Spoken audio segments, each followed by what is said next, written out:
బాబు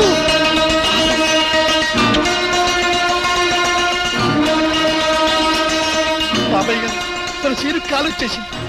బాబు scene అయ్యా, ఈ జన్మలో నీ రుణం తీర్చుకోలేరు బాబు.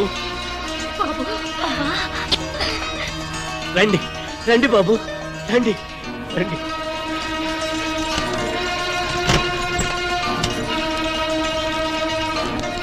ఇదిగో డబ్బు, నగలు బాబు, ఇవన్నీ నీకే, ఇవన్నీ నీకే బాబు. నాకు 200 ఎకరాల పొలం ఉంది, అదంతా నీకే, నీకే రాసిస్తాను బాబు. తీసుకో బాబు, ఇవన్నీ నీకే బాబు, తీసుకో.